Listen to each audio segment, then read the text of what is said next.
नमस्कार, बहुत बहुत स्वागत है आपका डीडी न्यूज के इस खास कार्यक्रम इस वक्त में। मैं हूं निखिल सिंह और इस वक्त में बात करेंगे बड़ी खबरों की जो आज सुर्खियां बटोर रही हैं और जिनके बारे में विस्तार से जानने समझने को लेकर आपके मन में जिज्ञासा है। अगले 1 घंटे में बात करेंगे कुछ ऐसी ही बड़ी खबरों की जिस पर चर्चा जरूरी है। इस चर्चा में जुड़ेंगे अपने संवाददाताओं से और विशेषज्ञ मेहमानों से भी। तीसरे कार्यकाल में टॉप 3 इकोनॉमी में होंगे हम, ये कहा प्रधानमंत्री नरेंद्र मोदी ने। तो अगले चुनावों की बात की तरफ भी इशारा कर दिया प्रधानमंत्री ने। कांग्रेस के भ्रष्टाचार पर भी प्रधानमंत्री का हमला हुआ है, इस पर भी हम विस्तार से चर्चा करेंगे और बात करेंगे महुआ मोइत्रा पर एथिक्स कमेटी की रिपोर्ट की। क्यों आखिर महुआ मोइत्रा पर उठाए जा रहे हैं सवाल? होंगे कई अहम सवाल और जवाब, लेकिन सबसे पहले इस वक्त की हेडलाइंस। प्रधानमंत्री नरेंद्र मोदी ने देहरादून में उत्तराखंड ग्लोबल इन्वेस्टर्स समिट का किया उद्घाटन। कहा, आकांक्षी भारत आज अस्थिरता नहीं बल्कि स्थिर सरकार चाहता है। शिखर सम्मेलन के मंच से दिया बड़ा संदेश। कहा, उनके तीसरे कार्यकाल में भारत दुनिया के टॉप 3 इकोनॉमी में आकर रहेगा। कांग्रेस के भ्रष्टाचार पर पीएम मोदी का करारा हमला। सोशल मीडिया पर कांग्रेस सांसद धीरज साहू के ठिकानों से मिले 200 करोड़ रुपए कैश की खबर को पोस्ट किया। लिखा, जनता से जो लूटा है उसकी पाई पाई लौटानी पड़ेगी, ये मोदी की गारंटी है। टीएमसी सांसद महुआ मोइत्रा के कैश फॉर क्वेरी मामले में लोकसभा में रखी गई एथिक्स कमेटी की रिपोर्ट। विपक्ष के हंगामे के बीच रिपोर्ट पर सदन में चर्चा जारी।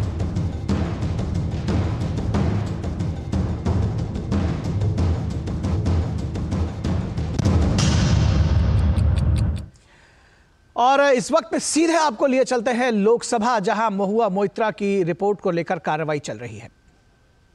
2023 को सभा पटल पर रखे गए आचार संहिता की प्रति रिपोर्ट में निहित सिफारिशों से सहमत है। जो सदस्य इसके प्रस्ताव के पक्ष में हाँ गए, जो विरोध में ना गए, मेरे विचार में निर्णय हाँ वालों के पक्ष में हाँ वालों के पक्ष में हुआ, प्रस्ताव स्वीकृत हुआ। माननीय संसदीय कार्य मंत्री श्री महुआ मोइत्रा के निष्कासन संबंधी प्रस्ताव प्रस्तुत किया जाए। Sir, I move the following with your permission, that this House, having taken note of first report of the Committee on Ethics on complaint given by Dr. Nishikant Dubey, MP, against Srimati Mahua Moitra, MP, wherein she has been found to be the guilty of unethical conduct and contempt of the House for sharing her Lok Sabha credentials, that is user ID and password of the Lok Sabha members portal, to unauthorized person, and its irrepressible impact on the national security, wherein her conduct has further been found to be unbecoming of a member of parliament for accepting illegal gratification through gifts and other facilities from a businessman to further his interest, which is a serious misdemeanor and highly deplorable conduct on her part. Accept above recommendation and findings of the committee and resolve that continuance of Srimati Mahua Moitra as member of parliament, member of Lok Sabha is untenable and she may be expelled from the membership of the Lok Sabha. अब मैं माननीय संसदीय कार्य मंत्री श्री प्रहलाद जोशी जी के प्रस्ताव को सदन में मतदान के लिए रखता हूं। प्रश्न है कि यह सभा डॉक्टर निशिकांत दुबे सांसद द्वारा संसद सदस्य श्रीमती महुआ मोइत्रा के विरुद्ध सदन में प्रश्न पूछने के बदले नकदी में प्रत्यक्ष संलिप्तता के संबंध में दिनांक 15 अक्टूबर 2023 को दी गई शिकायत पर आचार संहिता की पहली रिपोर्ट पर विचार के उपरांत समिति के निष्कर्षों को स्वीकार करती है कि सांसद श्रीमती महुआ मोइत्रा का आचरण अनैतिक और संसद सदस्य के रूप में अशोभनीय है और इस कारण उनको लोकसभा सदस्य बने रहना उपयुक्त नहीं होगा। इसलिए संकल्प करती है कि उन्हें लोकसभा की सदस्यता से निष्कासित कर दिया जाए। जो सदस्य इस प्रस्ताव के पक्ष में हाँ कहें, जो विरोध में ना कहें, मेरे विचार में निर्णय हाँ वालों के पक्ष में हुआ, हाँ वालों के पक्ष में प्रस्ताव स्वीकृत हुआ। सभा की कार्रवाई सोमवार दिनांक 11 दिसंबर 2023 को प्राप्त 11 बजे तक के लिए स्थगित की जाती है। तो इस वक्त की सबसे बड़ी खबर आपने देखा, सीधा प्रसारण लोकसभा से महुआ मोइत्रा के खिलाफ जो प्रस्ताव था उसको स्वीकार कर लिया गया है, यानी महुआ मोइत्रा की लोकसभा की सदस्यता समाप्त करने की घोषणा अब लोकसभा से कर दी गई है। यह बड़ी खबर इस वक्त हम आपको बता रहे हैं। इस वक्त की सबसे बड़ी खबर, महुआ मोइत्रा के खिलाफ एथिक्स कमेटी की रिपोर्ट आई जिस पर लोकसभा में चर्चा हुई और अब ध्वनि मत से महुआ मोइत्रा टीएमसी सांसद को क्वेश फॉर क्वेरी के मामले में सवाल पूछने के बदले पैसे और लाभ लेने के मामले में लोकसभा से अब उनको निष्कासित कर दिया गया है, उनकी सदस्यता को समाप्त कर दिया गया है। दरअसल महुआ मोइत्रा की सदस्यता को समाप्त किया गया है। लोकसभा ने ध्वनि मत से डॉक्टर निशिकांत दुबे के इस प्रस्ताव को स्वीकार किया है और इसके साथ ही साथ ये इस वक्त की सबसे बड़ी खबर हम आपको बता रहे हैं। महुआ मोइत्रा लोकसभा से निष्कासित कर दी गई हैं, उनकी सदस्यता को समाप्त कर दिया गया है। महुआ मोइत्रा की संसद की सदस्यता को रद्द कर दिया गया है और ध्वनि मत से लोकसभा ने इस प्रस्ताव को स्वीकार किया है। रिश्वत लेकर सवाल पूछने का मामला है, एथिक्स कमेटी में गया था। एथिक्स कमेटी ने आज अपनी रिपोर्ट लोकसभा में पेश की, प्रस्तुत की, उस पर चर्चा हुई और चर्चा के बाद इसमें वोटिंग हुई जिसमें ध्वनि मत से लोकसभा के सदस्यों ने इस रिपोर्ट को स्वीकार किया और इसके साथ ही साथ पिछले कुछ महीनों से चला रहा ये पूरा पॉलिटिकल सीन जो है अब सामने आ गया है, क्लियर हो गया है और महुआ मोइत्रा के खिलाफ रिश्वत लेकर सवाल पूछने का मामला स्टैब्लिश हुआ। उनके जो तमाम साक्ष्य थे उसको वो झुटला नहीं सकी और एथिक्स कमेटी के सामने भी उन्होंने इस बात को स्वीकार किया था कि उन्होंने रिश्वत लेकर दरअसल जो है वो रिश्वत शब्द का इस्तेमाल तो उन्होंने नहीं किया, लेकिन उन्होंने कहा कि अपनी लॉगिन आईडी और पासवर्ड उन्होंने दूसरों को दिया था, जिसकी वजह से इस बात को उन्होंने स्वीकार किया और आज आचार समिति की इस रिपोर्ट को सदन ने स्वीकार किया, लोकसभा ने स्वीकार किया ध्वनिमत से। ये जो लोकसभा ने इसको स्वीकार किया और महुआ का अपराध गंभीर श्रेणी में माना। लोकसभा ने दुबई स्थित कारोबारी दर्शन हीरानंदानी को लाभ पहुंचाया गया, रिश्वत लेकर सवाल पूछने का ये पूरा मामला रहा और ये अपने आप में अभूतपूर्व कार्रवाई लोकसभा की तरफ से की गई है जब एथिक्स कमेटी ने टीएमसी सांसद महुआ मोइत्रा को लोकसभा से निष्कासित कर दिया है, उनकी संसद की सदस्यता को रद्द कर दिया गया है। हमारे संवाददाता अनुज यादव इस पूरी खबर पर हमारे साथ बने हुए हैं। अनुज, इस वक्त की सबसे बड़ी खबर दरअसल काफी समय से बात चल रही थी कि जब लोकसभा में यह मामला आएगा एथिक्स कमेटी का तो किस करवट बैठता है ये देखने की बात होगी, लेकिन लोकसभा में जिसको कहना चाहिए कि दूध का दूध और पानी का पानी एथिक्स कमेटी ने जो किया था उसको लोकसभा ने स्वीकार कर लिया। देखिए निखिल, सबसे बड़ी बात यही है कि टीएमसी सांसद ने जिस तरीके का आचरण किया है और जिस तरीके से लोकतांत्रिक व्यवस्थाओं के खिलाफ एक तरीके से काम किया है उसको लेकर आज सदन ने जो एथिक्स कमेटी की रिपोर्ट थी उसको सदन ने आज मान लिया है और एथिक्स कमेटी में यही एक सिफारिश की गई थी कि उनकी सदस्यता को खत्म कर दिया जाए।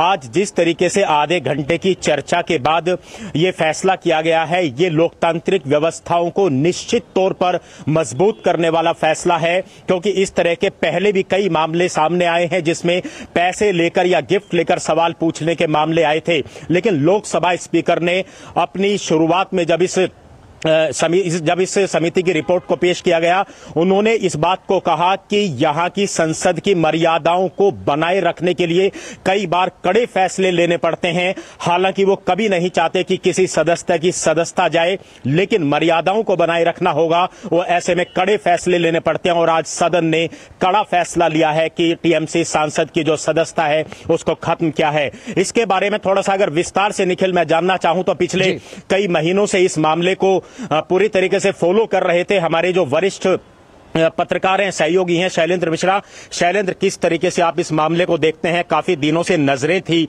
बनी हुई थी इस मामले को लेकर, लेकिन जिस तरह का कार्य किया टीएमसी सांसद ने, क्या आज जो ये फैसला हुआ है, क्या ये सदन की मर्यादाओं को बनाए रखने के लिए जरूरी था? ये देखिए, आज क्या हुआ ये मैं दर्शकों को समझाना चाहूंगा डीडी न्यूज के जरिए।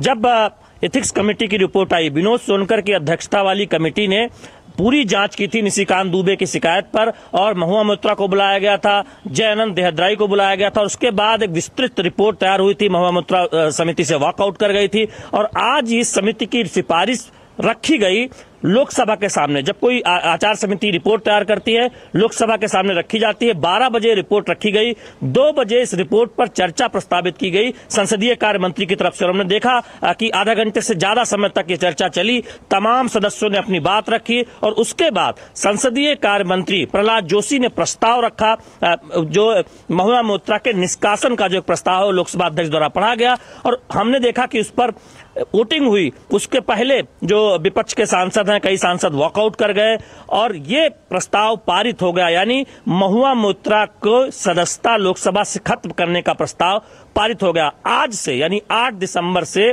हम देख रहे हैं कि महुआ मोइत्रा की सदस्यता को खत्म करने का प्रस्ताव पारित किया गया है। लोकसभा में इसे मंजूरी दी गई है। इसका मतलब यह है कि आज के बाद अब महुआ मोइत्रा लोकसभा की सदस्यता नहीं रहेंगे। उन पर आरोप क्या था जो सिद्ध हुआ है?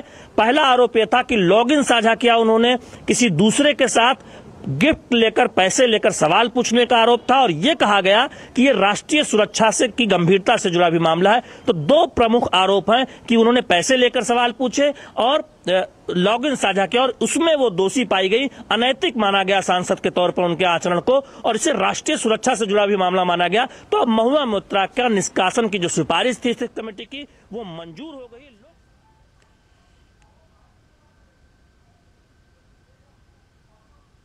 के बदले नकदी में प्रत्यक्ष संलिप्तता के संबंध में दिनांक 15 अक्टूबर 2023 को दी गई शिकायत पर आचार संहिता की पहली रिपोर्ट पर विचार के उपरांत समिति के निष्कर्षों को स्वीकार करती है कि सांसद श्रीमती महुआ मोइत्रा का आचरण अनैतिक और संसद सदस्य के रूप में अशोभनीय है, और इस कारण उनको लोकसभा सदस्य बने रहना उपयुक्त नहीं होगा।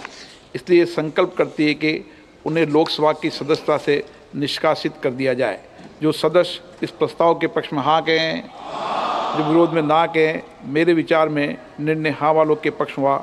हाँ वालों के पक्ष में प्रस्ताव स्वीकृत हुआ।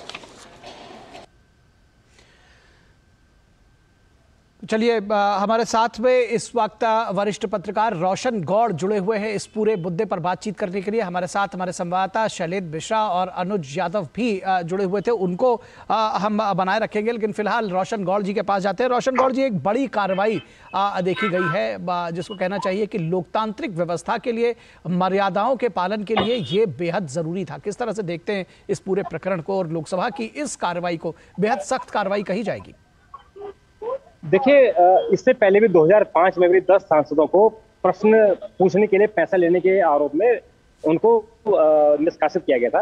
ये जो महुआ मोइत्रा का मामला है, वो मामला है कि देश के बाहर दुबई में बैठकर उनके लॉगिन से 50 सवाल, एक ही सवाल जो अडानी है उनके खिलाफ पूछे गए।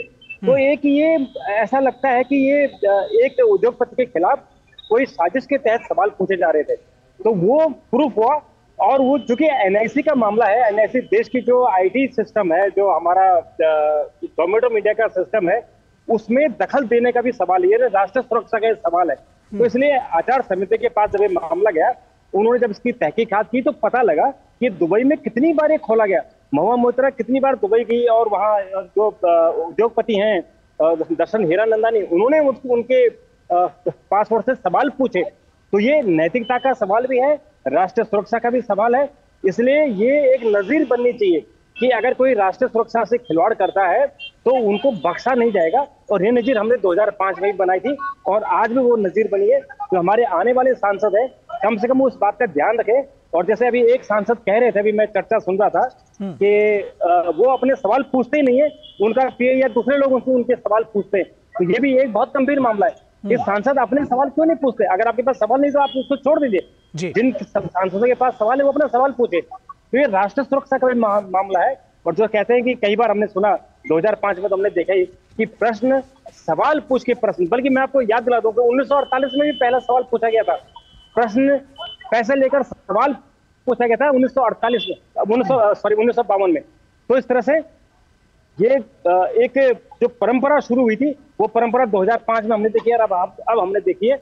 और ये लोकसभा ने जो काम किया है वो, हालांकि आप इस पर आरोप लगा सकते हैं या जैसे आज चर्चा हुई कि उनको पूरा मौका नहीं दिया गया, पर मुझे लगता है कि आचार संहिता का ही काम है। उन्होंने उनको मौका दिया, बुलाया, हालांकि वो वॉकआउट कर गई थी, उन्होंने कुछ सवाल उनसे, उन सवालों से वो कंफर्ट नहीं थी तो बाहर आ गई।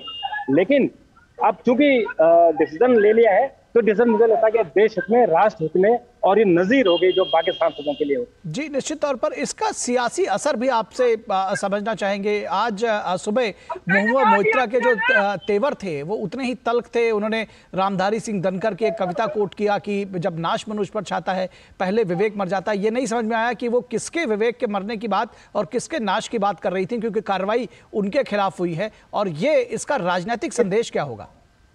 देखिए, ये तो स्वाभाविक सी बात है कि वो सत्ता पक्ष के लिए कह रही है, क्योंकि सत्ता पक्ष की तरफ से प्रस्ताव आ रहा है, सरकार प्रस्ताव लाती है और उनकी सदस्यता गई है।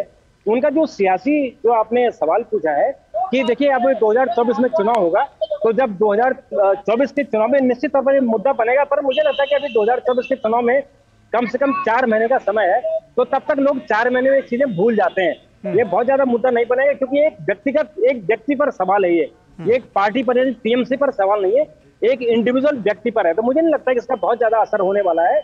और क्योंकि उनकी सदस्यता जा रही थी, इसलिए वो इस तरह की कविताएं और इस तरह के बयानबाजी कर रही थी जी। और क्या पश्चिम बंगाल में कोई सियासी संदेश होगा? क्योंकि भ्रष्टाचार के खिलाफ जो लड़ाई है वो लगातार तेज हो रही है, चाहे प्रधानमंत्री हो या जो दूसरे लोग हो, वो एक जिसको कहते हैं कि सीधे हेड ऑन लिया है उन्होंने भ्रष्टाचार के खिलाफ, और ये भी भ्रष्टाचार का ही एक मामला है। तो किस तरह से इसको पब्लिक एट लार्ज लेगी, ये भी समझने की जरूरत है। रोशन जी, देखिए, जो सत्ता पक्ष है, बीजेपी है, वो जरूर इस मुद्दे को उठाएगी कि भ्रष्टाचार का मामला है, और साफ साफ वो भ्रष्टाचार का मामला पकड़ा गया है। क्योंकि जो इंफॉर्मेशन टेक्नोलॉजी है, हमारी जो मंत्रालय है, तो सूचना प्रौद्योगिकी मंत्रालय और संचार मंत्रालय, उन्होंने भी अपनी रिपोर्ट दी है। उन्होंने भी इस बात का प्रूफ दिया है कि दुबई में एक अकाउंट खोला गया है। तो राष्ट्रीय सुरक्षा का मामला था, भ्रष्टाचार का मामला था। ये महुआ मोइत्रा ने अपनी बात में खुद कहा कि उन्होंने गिफ्ट लिए थे। तो भ्रष्टाचार का मामला तो क्लियर कट है। लेकिन शुरू में अगर आपने देखा होगा कि टीएमसी ने भी महुआ मोइत्रा का समर्थन नहीं किया था। उनको लगा कि उन्होंने गलती की है, उन्होंने समर्थन नहीं किया। तो बाद में जाके फिर उन्होंने देखा कि वो अकेली पड़ गई हैं, तो उनको कृष्णनगर जो सीट है, लोकसभा की सीट है, उनका प्रभारी बनाया है कि चलिए अगर आप चलेगी तो आपको कुछ पार्टी में काम मिल जाएगा। पर मुझे लगता है कि इसको टीएमसी बहुत ज्यादा इशू नहीं बनाएगी, क्योंकि उनकी गलती है। जी, कांग्रेस भी इसमें समर्थन की मुद्रा में नजर आ रही थी। किस तरह की सियासत कांग्रेस इसमें ढूंढ रही थी और इसके क्या हश्र होगा? किस तरह से आप देखते हैं इस पूरी सियासत को? देखिए, कांग्रेस ने इसमें समर्थन किया कि कांग्रेस जो नया एनडीए इन्होंने अपना गठबंधन बनाया है, उस गठबंधन को आगे बढ़ाने के लिए उन्होंने महुआ मोइत्रा का पूरी तरह से समर्थन किया है। क्योंकि उनको ऐसा लगता है कि 2024 के चुनाव के लिए सबको इकट्ठा जोड़ना है। और अभी 7 दिसंबर को जो मीटिंग हुई थी, उसमें ममता बनर्जी ने आने से मना कर दिया था और नीतीश कुमार ने आने से मना कर दिया था। तो उनको ऐसा लगता है कि अगर हम अपने सांसदों के, यानी जो अपोजिशन के सांसद हैं, उनका समर्थन नहीं करेंगे तो जो इंडिया गठबंधन की वो कल्पना कर रहे हैं, वो गठबंधन तो पर नहीं लगेंगे। तो इसीलिए उन्होंने किया। लेकिन अब जैसे आपने कहा, और ये सब लोग, सारी दुनिया जान रही है कि भ्रष्टाचार का मामला है, तो इस भ्रष्टाचार के मामले में मुझे लगता है कि कांग्रेस ने इसको बहुत ज्यादा आगे बढ़ा पाएगी। जी, चलिए, बहुत शुक्रिया इस तमाम बातचीत के लिए रोशन गौड़ जी। शैलेंद्र मिश्रा हमारे संवाददाता हमारे साथ जुड़े हुए हैं। शैलेंद्र, सीधा सवाल आपसे, किस तरह के राजनीतिक संदेश इसमें देखते हैं और क्या कोई सियासी असर होगा इस पूरे मामले का? फॉर और अगेंस्ट कैसे समझते हैं? देखिए, पहली बात तो यह है कि जो चर्चा हो रही थी, महुआ मोइत्रा को बोलने का मौका क्यों नहीं दिया गया। सोमनाथ चटर्जी ने जब 2005 में 10 सांसदों का निष्कासन किया था, उसमें भी यही आरोप था कि पैसे लेकर सवाल पूछे गए थे। तब उन्होंने स्पष्ट तौर पर कहा था कि एक कमेटी बनी, कमेटी ने जांच की और दोषी पाए गए तो ऐसे लोगों को फिर सदन के अंदर क्यों बोलने का मौका दिया जाएगा, यानी उस पर भी मौका नहीं दिया गया था। उसी परंपरा को लोकसभा अध्यक्ष ने कहा कि हम पुराने अध्यक्षों की परंपरा को आगे बढ़ा रहे हैं। जिनके खिलाफ आरोप है, जो दोषी पाए गए हैं, उनको सदन में सफाई देने का मौका नहीं, बल्कि कमेटी में पहले ही मौका दिया गया था, उनको बुलाया गया था। दूसरी बात यह है कि इससे एक बहुत स्पष्ट संदेश, पहली बात तो यह जाएगा कि किस संसद की जो एक गरिमा है, उससे खिलवाड़ करने का हक किसी को नहीं है, चाहे वो कोई सांसद ही क्यों न हो, जनता से चुना हुआ प्रतिनिधि क्यों हो, क्योंकि सांसद से बड़ा एक तरह से देखें तो देश की संसदीय व्यवस्था राजनीतिक संकेत की बात है, राजनीतिक की बात है, बिल्कुल उसी पे आ रहा था कि देखिए बहुत हिचकिचाहट थी टीएमसी में महुआ मोइत्रा का समर्थन करने की जब ये पूरा मामला सामने आया था, और जिस दिन वो दोषी या आई की रिपोर्ट दोषी करार दी गई है, अभिषेक बनर्जी सामने आए, डिफेंड किया। आप जरूर आज सदन में डिफेंड करने की उनकी कोशिश हुई, अपने तरफ से एक गठबंधन के बीच एक महिला का एक तरह से एंगल लाके ये कहा जा रहा है कि उनको पूरा मौका नहीं दिया गया, उन्हें सुना जाना चाहिए। लेकिन जिस तरह से आक्रामक तौर पर उनके बचाव एक तरह से देखे, उससे एक बचती हुई टीएमसी नजर आई है बीते कई दिनों में। आज जरूर लोकसभा में या फिर एक एकजुटता दिखाने की कोशिश हुई, तो मुझे लगता नहीं है कि राजनीतिक तौर पर यह मुद्दा टिक पाएगा, क्योंकि ये भ्रष्टाचार से जुड़ा मामला है और उससे भी ज्यादा सांसद की नैतिकता और नियमों को तोड़ने का मामला है, यानी संसद से जुड़ा मामला है। तो उसे राजनीतिक तौर पर कोई उसको मुद्दा बना पाएंगे विपक्षी दल या खासतौर पर टीएमसी, इस बात में बहुत संदेह है। जी एक बात ये भी समझना चाहेंगे, जो इस पूरे प्रकरण में आपने देखा कि टीएमसी से पहले ही कांग्रेस ने महुआ मोइत्रा का समर्थन करना शुरू कर दिया। किस तरह से कांग्रेस का अब रिएक्शन है? कितना आपको लगता है कि जो राजनीतिक लाभ लेने की कोशिश थी, शायद उसके बजाय अब ये और कहीं ना कहीं गले की हड्डी बनता हुआ नजर आ रहा है कांग्रेस के लिए मामला? देखिए, कांग्रेस दरअसल ये कोशिश कर रही है कि वो इस फैसले पर के पहले कुछ उस पर सवाल उठाए की कोशिश करे, लेकिन चूंकि संसद में रिपोर्ट स्वीकार की गई है तो ऐसे लोकसभा में, तो ऐसे में उसके पास क्या कुछ बचता है। मनीष तिवारी जिन्होंने अपनी रिपोर्ट पर चर्चा के दौरान अपनी बात रखी, अधीर रंजन चौधरी ने बात रखी, उनका कहना यह था कि 12 बजे रिपोर्ट रखी जाती है, 2 बजे पेश होती है, और ऐसे में ज्यादा समय नहीं मिला, समय दिया जाना चाहिए था, सफाई का मौका दिया जाना चाहिए था। लेकिन हम सब जानते हैं कि जिस दिन रिपोर्ट आई या जिस दिन रिपोर्ट तैयार की गई, उसी दिन यह बात सामने आ गई थी। एक मेंबर ने अप्रोच तौर पे कहा भी था कि उन पे कार्रवाई होने जा रही है। तो ये मोटा मोटी सभी को पता था कि महुआ मोइत्रा का निष्कासन होने जा रहा है, रिपोर्ट ने सिफारिश की है। तो ये बहाना बनाने की बात थी, और इसके जरिए दरअसल एक जो इनका इंडी गठबंधन है उसके साथ एक एकजुटता दिखाने की बात थी। लेकिन कांग्रेस के पास कोई बहुत तर्क नजर नहीं आ रहा था जब लोकसभा में इस मुद्दे पर चर्चा हो रही थी, जब इस रिपोर्ट पर प्रस्ताव सदन पे रखा गया था। ठीक है, पश्चिम बंगाल से आती है महुआ मोइत्रा, वहां से सांसद हैं। एक बार रुक करेंगे प्रसेनजीत बख्शी का। शैलेंद्र, आप हमारे साथ बने रहिए। फिलहाल प्रसेनजीत बख्शी से पहले हमारे साथ एक खास मेहमान अदिति टंडन जुड़ी हुई है, वरिष्ठ पत्रकार हैं, एसोसिएट एडिटर ट्रिब्यून के साथ में। अदिति जी, माफ कीजिएगा, प्रसेनजीत बख्शी के पास पहले चलते हैं। प्रसेनजीत, आप हमारे साथ जुड़े हुए हैं? प्रसेनजीत, क्या आप हमको सुन पा रहे हैं? हाँ, निखिल जी जी प्रसेनजीत, आपसे समझना चाहेंगे राजनीतिक असर पश्चिम बंगाल में सीधे। हाँ, देखिए, एक तो यह है कि 3 राज्य के चुनाव के बाद जिस तरह से ये बीजेपी को या सरकार पक्ष को तृणमूल कांग्रेस और कांग्रेस की तरफ से बधाई देना चाहिए, क्योंकि जिस तरह से 3 राज्य की चुनाव के बाद, मतलब चुनाव में बीजेपी की जीतने के बाद जिस तरह से सोनिया गांधी या कांग्रेस या राहुल गांधी या तृणमूल कांग्रेस ममता बनर्जी के बीच में दूरी हमको देखने को मिल रहा था, आज संसद के सामने बाहर जिस तरह से महुआ मोइत्रा को पास में लेकर सोनिया गांधी खड़ी थी और सुदीप बनर्जी वहीं पे खड़ा था, तो आप समझ लीजिए कि इसके लिए इन लोगों को बधाई देना चाहिए, संसद को, संसद की एथिक्स कमेटी को और सरकार पक्ष को। मैं इस मजाक के हिसाब से नहीं बता रहा हूँ, मैं इस हिसाब से बता रहा हूँ कि अभी तक अगर ये 10-15 मिनट हो गया है इस सिद्धांत को, इस निष्कासन करने की ये सिद्धांत को, तो अभी तक तृणमूल कांग्रेस की हाईकमान ममता बनर्जी की तरफ से कोई बयान नहीं है। निखिल, ये समझना चाहिए, चाहे जितना भी सुदीप बनर्जी वहां पे खड़े रहे, चाहे कुछ भी हो जाए, ममता बनर्जी का अभी तक कोई बयान, वो कारशियांग में है लेकिन अभी तक कोई बयान या कोई हैंडल में कोई पोस्ट हम देखे नहीं है। तो आप मान लीजिए कि किस तरह से जितनी फुर्ती के साथ अधीर रंजन चौधरी को महुआ मोइत्रा का साथ देने के लिए पिछले 3-4 दिनों में हम लोगों ने देखे थे। पश्चिम बंगाल में प्रसेनजीत किस तरह का रिएक्शन आप देखेंगे लोगों के बीच में, क्योंकि ये सीधे सीधे भ्रष्टाचार का मामला बनता हुआ दिखता है। ऑन ग्राउंड आपको क्या दिख रहा है वहां पर? बिल्कुल ऑन ग्राउंड लोग इसी के इंतजार में थे। निखिल, हम पहले भी बात किया है कि लोग इस बात को हजम नहीं कर पा रहे थे कि विदेश में बैठ के ये जो लोग नौकरी करते हैं उनका यही सवाल था। मैं कुछ ही दिन पहले सेक्टर 5 जिसको कहते हैं हमारे यहाँ पे IT हब, वहाँ पे लोग कहते हैं कि भाई ये तो हमारी नौकरी चले जाने से पहले हमारा जो ईमेल ID है और लॉगिन पासवर्ड है उसको बंद किया जाता है। और किस तरह से ये सफाई दिया जा रहा है कि जो विदेश से संसद की लॉगिन ID को इस्तेमाल किया जा रहा है उसकी सफाई में महुआ मोइत्रा कहती है इस तरह की बात वो किस हैसियत से कहती है। ठीक है। तो ये लोगों के मन में ये सवाल तो पहले से ही था।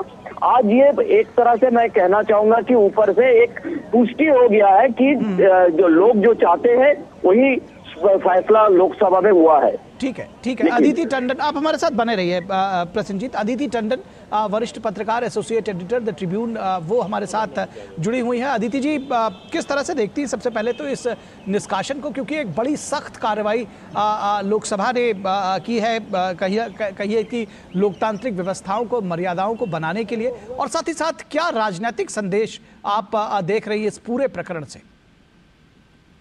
देखिए, इसका एक राजनीतिक कॉन्सिक्वेंस तो होने ही वाला है, जैसे कि आपके संवाददाता बता ही रहे हैं। लेकिन अगर हम बहुत ज्यादा इसको एडिटोरियलाइज और हम जज ना करें पूरे एपिसोड को और सिर्फ फैक्ट्स की बात करें, ठीक है, तो जो एथिक्स कमेटी की रिपोर्ट में बहुत महत्वपूर्ण एक चीज कही गई है जो अभी तक बाहर नहीं आई है, वो ये कही गई है कि महुआ मोइत्रा ने अपने MP के करियर में, जितनी देर वो TMC की MP रही, 61 क्वेश्चंस पूछे हैं। उन 61 क्वेश्चंस में से 50 ऐसे क्वेश्चंस हैं जो दर्शन हीरानंदानी के जो बिजनेस इंटरेस्ट हैं उन्हीं सेक्टर से रिलेटेड है, जैसे कि टेलीकॉम है, शिपिंग है, रियल एस्टेट, पेट्रोकेमिकल्स और पाइपलाइंस। तो ये कहने का मतलब है कि बहुत it is too much of a coincidence अगर महुआ मोइत्रा ये कहें भी कि ऐसा उनका इंटेंशन नहीं था। दूसरी बात यह है कि 47 टाइम्स उनका जो अकाउंट है वो लॉग इन किया गया है UK, US और नेपाल से, और उन्होंने ये एक्सेप्ट किया है कि उन्होंने अपनी ID और उन्होंने अपना पासवर्ड शेयर किया है दर्शन हीरानंदानी और उसके ऑफिस से। तो जो प्राइमा फेसाई गिल्ट है वो उन्होंने एक्सेप्ट किया है। अब उनका तर्क ये है, अभी बाहर आके, मैं संसद से ही बोल रही हूँ जी, अभी बाहर आके महुआ मोइत्रा जी ने सबसे पहली बात ये कही कि मुझे एक ऐसी चीज के लिए गिल्टी करार किया गया है जो एग्जिस्ट ही नहीं करती। वो ये कह रही हैं कि जो ethics committee code of ethics की बात कर रही है, वो कोड ऑफ एथिक्स कहीं भी लिखित रूप में अभी अवेलेबल नहीं है। यही बात मनीष तिवारी ने भी की, जो कांग्रेस के हैं, उन्होंने भी यही कहा कि एथिक्स कमेटी आपको गिल्टी करार कर सकती है लेकिन पनिशमेंट नहीं दे सकती, जो पनिशमेंट उन्होंने एक्सपल्शन की रेकमेंड की। लेकिन ये जो है ये बहुत ही लिटरेरी आर्ग्यूमेंट्स हैं। राजनीति में परसेप्शन का महत्व होता है और परसेप्शन ये क्रिएट हुई है अनफॉर्चुनेटली और फॉर्चुनेटली कि महुआ मोइत्रा जो है उन्होंने अपना ID और पासवर्ड बहुत ही कैजुअली किसी बिजनेस हाउस के साथ शेयर किया है, और ये बात उन्होंने खुद भी डिनाई नहीं की है। और यही वजह है कि आपने देखा होगा कि ममता बनर्जी तो तृणमूल कांग्रेस की अध्यक्ष है और महिला के कानून और महिला की अधिकारों को लेके इतनी प्रखर है, वो इतनी बड़ी एक आवाज है, इतनी वॉइस रखती हैं, उन्होंने बहुत ओपनली कभी भी महुआ मोइत्रा को आकर सपोर्ट नहीं किया। हाँ, आज पार्लियामेंट में उनके साथियों ने जरूर उनको सपोर्ट किया, कहा कि उनको बोलने दिया जाए, लेकिन फिर जैसा कि हमने देखा कि पुराने भी जितने भी प्रेसिडेंट्स हैं, जो 2005 का जब सोमनाथ चैटर्जी स्पीकर थे तब 10 सांसदों को एक्सपेल किया गया था कैशवर क्वेरी स्कैम में। 1951-52 में मुदगल जी को हाउस से निष्कासित किया गया था इसी चार्ज के तहत। तो इसका जो है भारतीय जनता पार्टी ने जो एक मॉरल हाई ग्राउंड लिया है कि ये कॉन्स्टिट्यूशनल मोरालिटी का सवाल है, ये पार्लियामेंट्री डिग्निटी का सवाल है। जैसे अपराजिता सारंगी जो एथिक्स कमेटी की मेंबर है और भाजपा की सांसद हैं उड़ीसा से, उन्हें जब मौका दिया गया बोलने का तो उन्होंने उठ के सिर्फ एक चीज बोली, उन्होंने तमाम MP से कहा कि आप अपने दिल पे हाथ रख के कहिए कि क्या महुआ मोइत्रा जी ने जो किया वो सही था या गलत, बस इस चीज का जवाब दीजिए और उस हिसाब से मोशन पे वोट कीजिए। तो कहने का मतलब है कि राजनीतिक तरीके से महुआ मोइत्रा आज कमजोर नजर आ रही हैं और भाजपा अपने इस निर्णय की वजह से स्ट्रॉन्ग नजर आ रही हैं, क्योंकि निर्णय पार्लियामेंट्री कन्वेंशंस को कंटिन्यू करने के लिए लिया गया है, जो पहले भी होता आया है। 2005 में सोमनाथ चैटर्जी प्रिसाइडिंग ऑफिसर थे लोकसभा के, तब भी हुआ। और आज स्पीकर लोकसभा ने यही कहा कि हम जो इस्टेब्लिश कन्वेंशंस हैं जिसमें कमिटीज के तहत।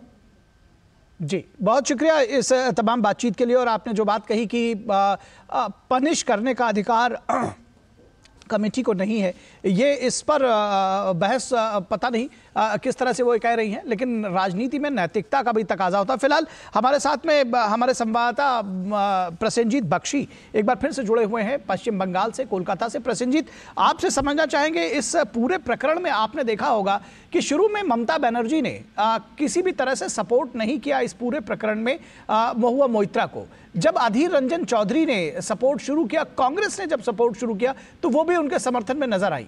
किस तरह से देखते हैं, ये कौन सी पॉलिसी थी? क्या भ्रष्टाचार से किनारा करना चाह रही थी, और अब जब उन्होंने देखा कि कांग्रेस समर्थन में खड़ी है तो वो भी मजबूरी में साथ में आई थी? बिल्कुल, देखिए, पहले तो अदिति जी का एक बात को लेकर मैं उसी की ऊपर आधारित एक कहना चाहूंगा निखिल। जिस तरह कृष्णनगर से एमपी हुआ करती थी महुआ मोइत्रा, और कृष्णनगर एक रिमोट एरिया है। कृष्णनगर बांग्लादेश से सटा हुआ उनका कुछ जगह ऐसी भी है। तो ऐसी हालत में संसद में किसी सांसद को चुना जाता है अपने जो इलाका है उनकी, उस इलाके की समस्याओं के बारे में या डेवलपमेंट के बारे में बात करने के लिए, ना कि जिस इश्यूज को अदिति जी ने अभी गिनाया, 61 सवालों में से 50 सवाल जिस मामले में है उसके साथ कृष्णनगर का कोई संबंध नहीं है। तो ये जो मॉरल हाई ग्राउंड की बात किया उन्होंने कह रही थी कि बीजेपी का, सिर्फ बीजेपी का मॉरल हाई ग्राउंड नहीं है, सिर्फ कॉन्स्टिट्यूशन का मॉरल हाई ग्राउंड नहीं है, ये जो चुनाव पद्धति है, ये जो लोकसभा में सांसद भेजने की जो क्रिया प्रक्रिया है, इसकी एक मॉरल हाई ग्राउंड होना चाहिए कि आप सवाल किसके बारे में पूछेंगे। आप कृष्णनगर की वो आदमी की बारे में पूछेंगे जो बांग्लादेश की सीमा में रहते हैं और उनके पास जो आपको यहाँ रोकेंगे, यहाँ से आपको सीधे लिए चलेंगे। बीजेपी के प्रवक्ता गौरव भाटिया एक प्रेस कॉन्फ्रेंस को संबोधित कर रहे हैं। ये कहना भी गलत नहीं होगा कि एक तरफ घमंडिया की भ्रष्टाचार की गारंटी है, दूसरी तरफ आदरणीय प्रधानमंत्री जी की गारंटी है कि भ्रष्टाचार को जड़ से खत्म कर देंगे। भ्रष्टाचार की पाई पाई जो कि जनता की गाड़ी कमाई है उसको वसूलेंगे। सभी चैनल्स पर, सभी न्यूज़पेपर में एक खबर बड़ी प्रमुखता से सामने आई है। झारखंड में कांग्रेस सांसद हैं धीरज साहू, जो समाचार आ रहे हैं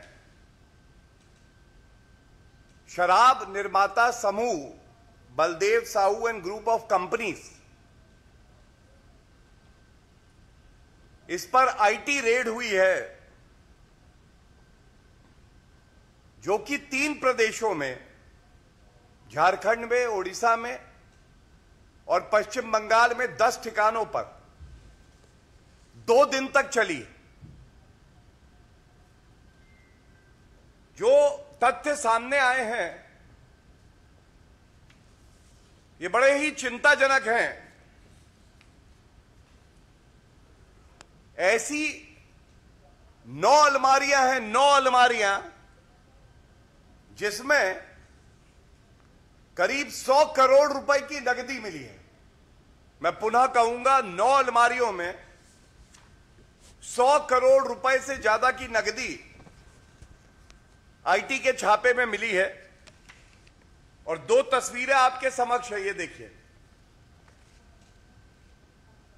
पूरी अलमारी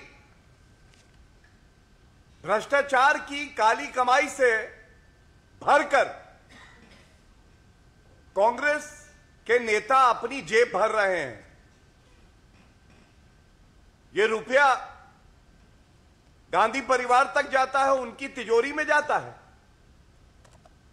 जनता की गाड़ी कमाई जिसका उपयोग जनता के हित के लिए होना चाहिए,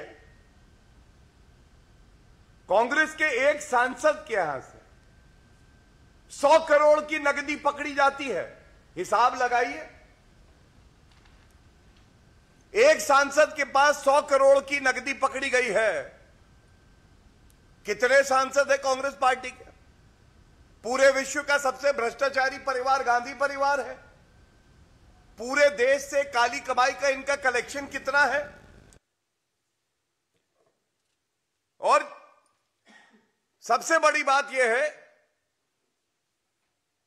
छत्तीसगढ़ चुनाव में बड़ी मजबूती से भारतीय जनता पार्टी ने एक और भ्रष्टाचार जो हुआ था महादेव ऐप का, उसको उठाया था। जनता ने मोहर लगाई श्री नरेंद्र मोदी जी की गारंटी पर, उनकी ईमानदारी पर। और बड़े गर्व से मैं कहूंगा, आदरणीय प्रधानमंत्री श्री नरेंद्र मोदी जी का एक एक्स पे वक्तव्य भी है, उसको आपके समक्ष रख के अपनी बात को आगे बढ़ाऊंगा। आदरणीय प्रधानमंत्री जी ने बिल्कुल स्पष्ट लिखा है, देशवासी इन नोटों के ढेर को देखें और फिर इनके नेताओं के ईमानदारी के भाषणों को सुने।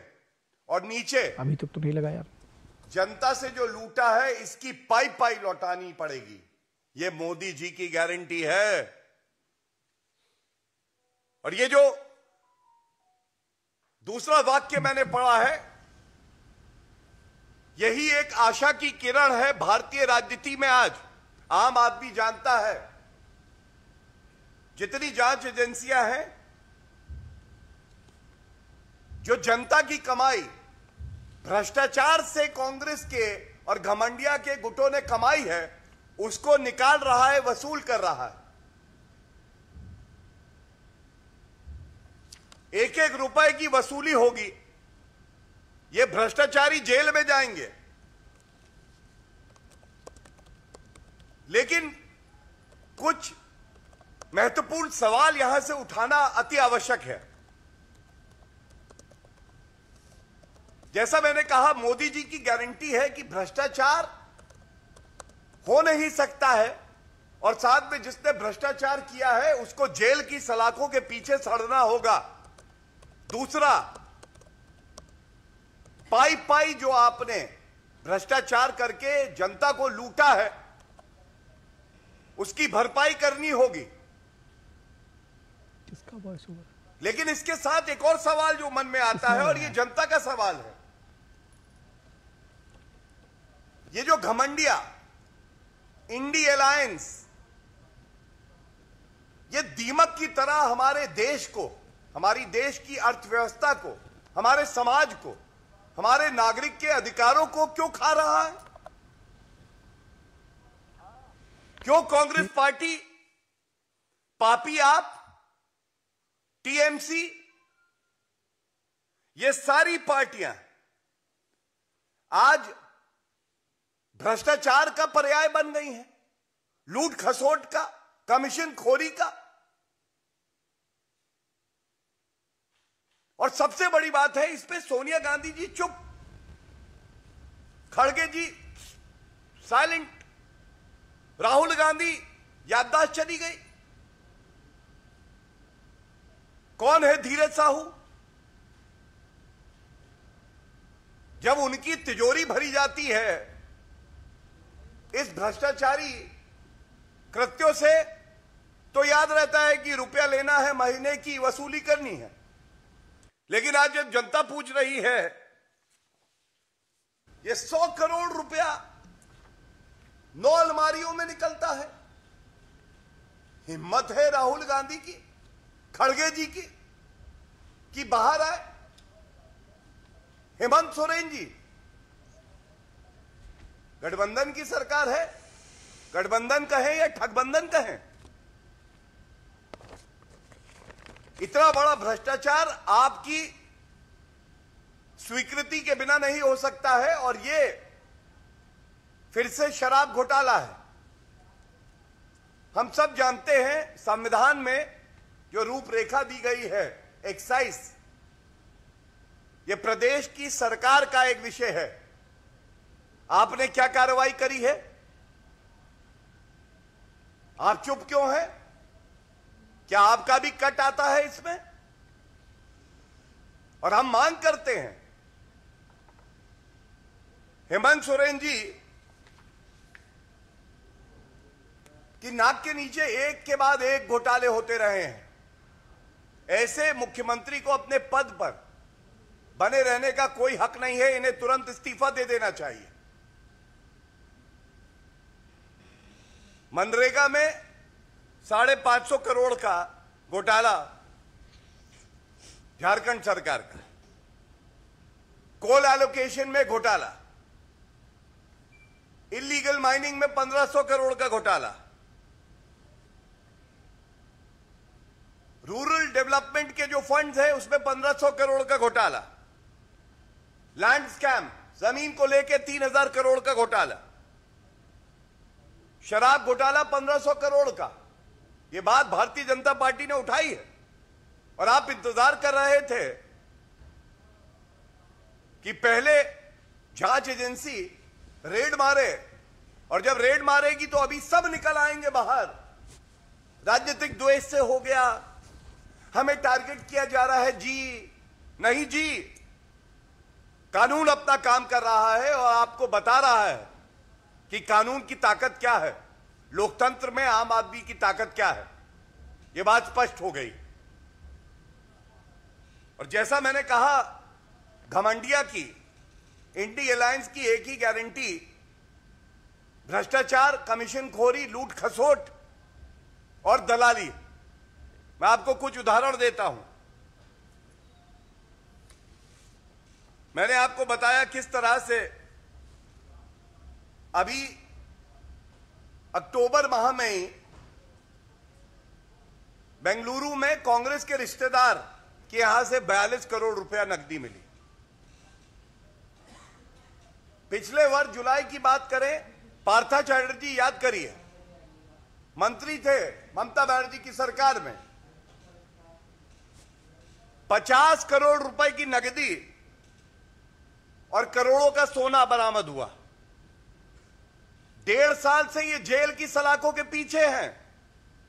और जब इनकी गिरफ्तारी हुई थी तो ममता बनर्जी कह रही थी राजनीतिक द्वेष से हुआ। 1.5 साल हो गया, बेल नहीं दी न्यायालय ने। पापी आप, कट्टर बेईमान अरविंद केजरीवाल, इनका तो आधा मंत्री परिषद जो है वो इस्तीफा देके या बिना इस्तीफा दिए जेल की सलाखों के पीछे रहता है। लेकिन याद करिए, सतेंद्र जैन ये कट्टर ईमानदार हैं। 3 करोड़ रुपए का कैश मिला था, करीब 130 सोने के सिक्के मिले थे। क्या आज तक जवाब मिला? जवाब नहीं मिला। पिछले वर्ष मई जून की बात है, झारखंड में ही अधिकारियों के घर से 20 करोड़ रुपया कैश मिला। अधिकारियों के घर से 20 करोड़ रुपया कैश। क्या बिना मुख्यमंत्री के संरक्षण के यह हो सकता है? महादेव ऐप की मैंने बात करी ही। और इसी तरह से याद करिए, चुनाव का समय जब था तो उत्तर प्रदेश में भी कन्नौज में एक बड़े इत्र कारोबारी थे, उनके यहां से लगभग 200 करोड़ रुपए कैश मिला था। अगर इन सब आप राशियों को जोड़ लें तो 1000 करोड़ रुपए कैश तो कहीं गया नहीं है। ये तो कुछ उदाहरण दिए हैं।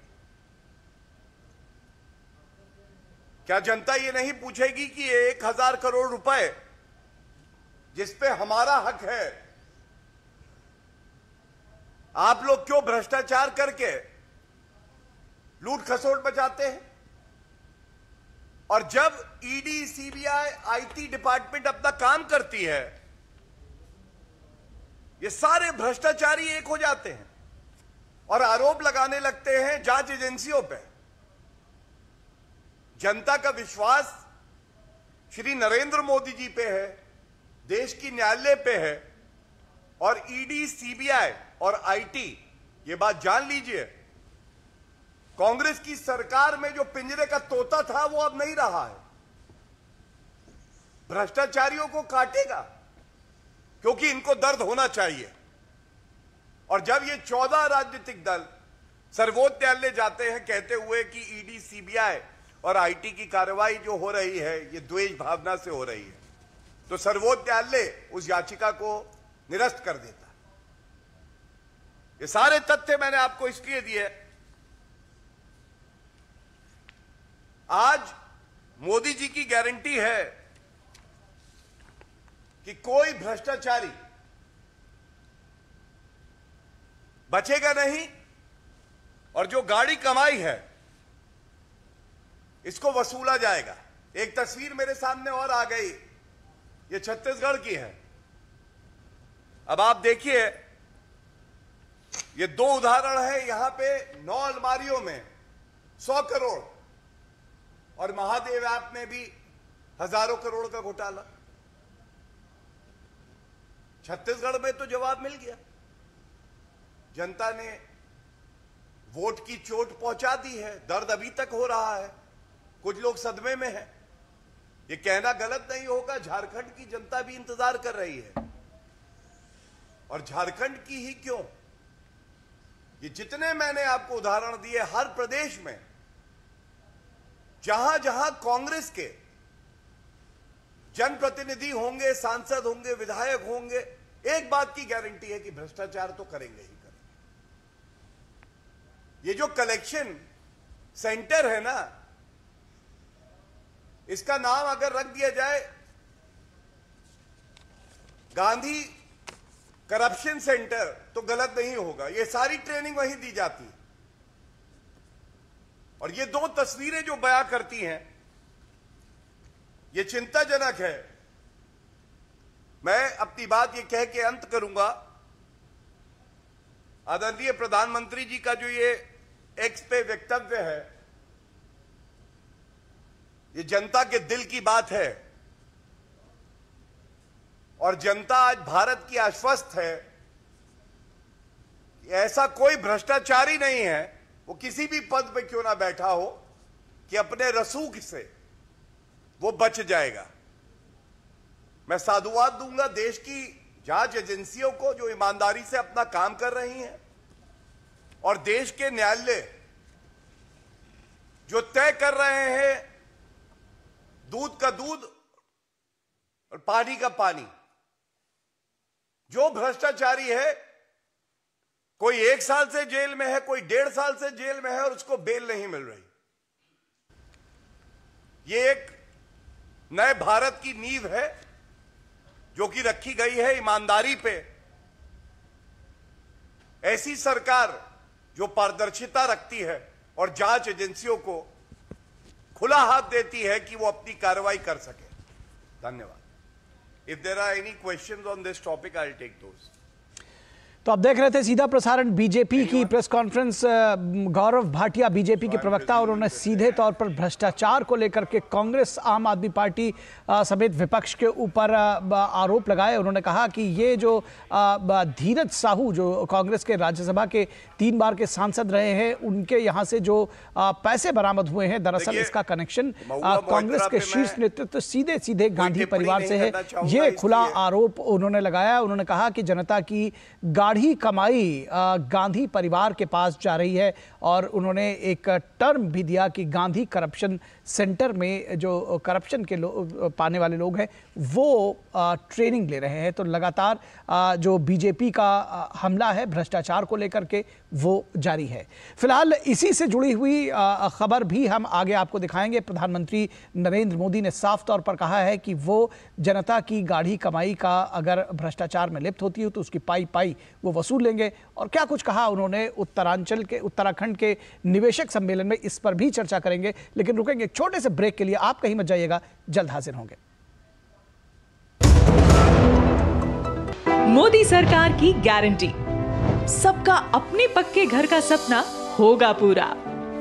4 करोड़ पक्के घरों का निर्माण, हमारा संकल्प विकसित भारत।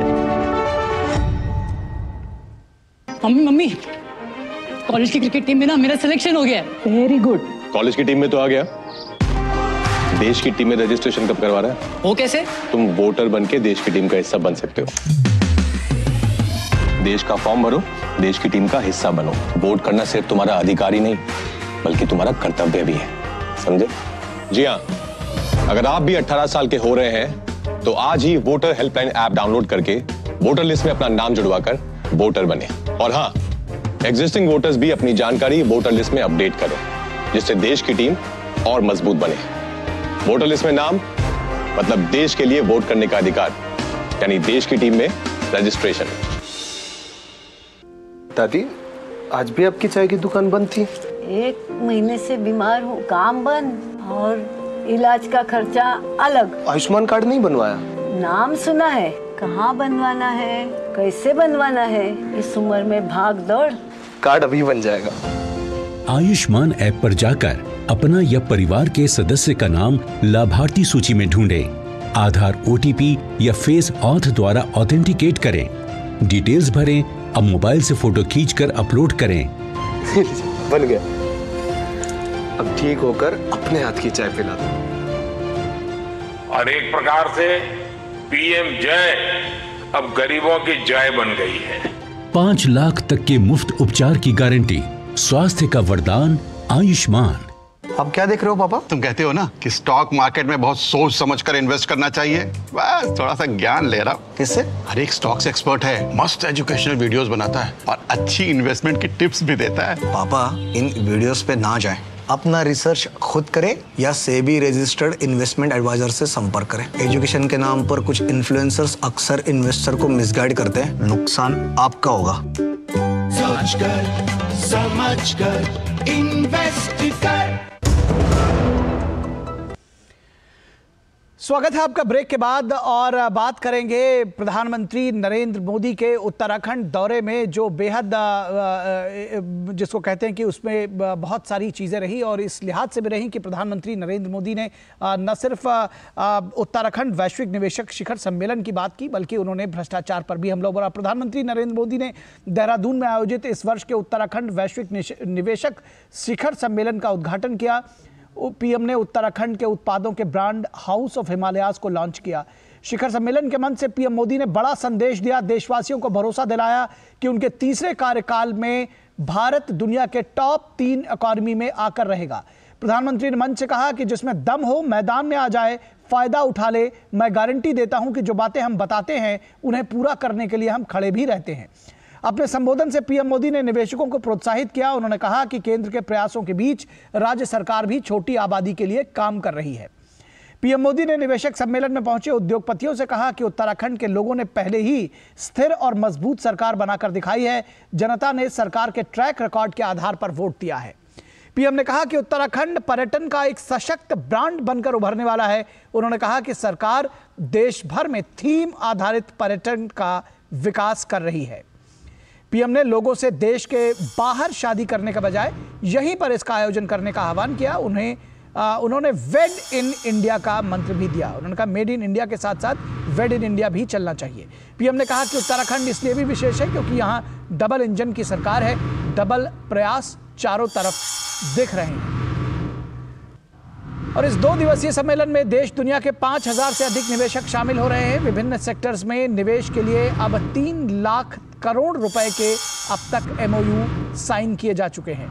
वहीं सोशल मीडिया के जरिए PM मोदी ने कांग्रेस के भ्रष्टाचार पर भी करारा हमला किया है। कांग्रेस सांसद धीरज साहू के ठिकानों से मिले 200 करोड़ रुपए कैश की खबर को प्रधानमंत्री ने X पर पोस्ट किया है। PM ने लिखा, देशवासी इन नोटों के ढेर को देखें और फिर इनके नेताओं की ईमानदारी के भाषणों को सुने। जनता से जो लूटा है उसकी पाई पाई लौटानी पड़ेगी, ये मोदी की गारंटी है। तो प्रधानमंत्री ने साफ तौर पर भ्रष्टाचार पर भी, कांग्रेस के भ्रष्टाचार पर भी हमला बोला। और साथ ही साथ उत्तराखंड वैश्विक निवेशक शिखर सम्मेलन में ये प्रधानमंत्री ने गारंटी भी दी कि जो अगला कार्यकाल होगा उसमें भारत टॉप 3 इकोनॉमी में पहुंच जाएगा। इस पूरे विषय पर बातचीत करने के लिए हमारे साथ हमारे संवाददाता जुड़ेंगे उससे पहले हम आपको बताएं कि प्रधानमंत्री ने क्या कुछ खास कहा। प्रधानमंत्री ने जो भ्रष्टाचार था उस पर सीधा खुलकर हमला बोला और कहा कि जनता से की जो गाढ़ी कमाई को जो लोग लूट रहे हैं उसकी पाई पाई वसूली जाएगी। साथियों, भारत के लिए, भारत की कंपनियों के लिए, भारत निवेशकों के लिए ये मैं समझता हूं अभूतपूर्व समय है। अगले कुछ वर्षों में भारत दुनिया की तीसरी सबसे बड़ी इकोनॉमी बनने जा रहा है और मैं देशवासियों को विश्वास दिलाता हूं कि मेरी तीसरी टर्म में देश दुनिया में पहले 3 में होके रहेगा।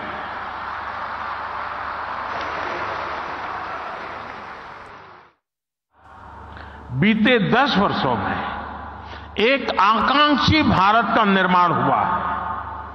देश की एक बहुत बड़ी आबादी थी जो अभाव में थी, वंचित थी, वो असुविधाओं से जुड़ी है।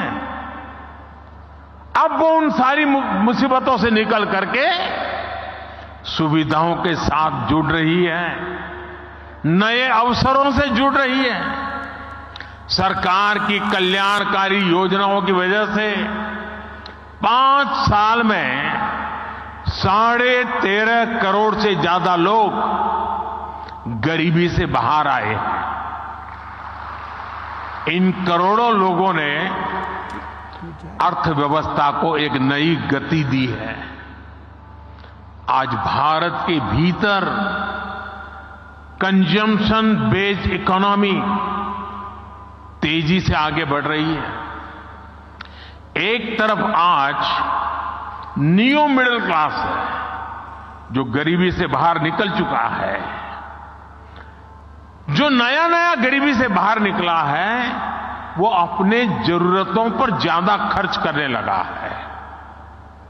दूसरी तरफ मिडिल क्लास है जो अपनी आकांक्षाओं की पूर्ति पर अपनी पसंद की चीजों पर भी ज्यादा खर्च कर रहा है। इसलिए हमें भारत के मिडिल क्लास की पोटेंशियल को समझना होगा। और सोशल मीडिया के जरिए प्रधानमंत्री ने कांग्रेस के भ्रष्टाचार पर करारा हमला बोला। उन्होंने लिखा कि उन्होंने कांग्रेस सांसद धीरज साहू को कांग्रेस का भ्रष्टाचार बताया। सोशल मीडिया एक्स पर पीएम मोदी ने कांग्रेस पर हमला किया। उन्होंने लिखा कि देशवासी इन नोटों के ढेर को देखें और फिर इनके नेताओं की ईमानदारी के भाषणों को सुने। जनता से जो लूटा है उसकी पाई पाई लौटानी पड़ेगी, ये मोदी की गारंटी है। पीएम ने लिखा कि देशवासी इन नोटों के ढेरों को देखें और फिर इनके नेताओं के ईमानदार भाषणों को सुने। जनता से जो लूटा है उसकी पाई पाई लौटानी पड़ेगी, ये मोदी की गारंटी है। उन्होंने एक दैनिक समाचार पत्र के इस खबर से जुड़ी उसकी एक कटिंग को भी इसके साथ साथ साझा किया।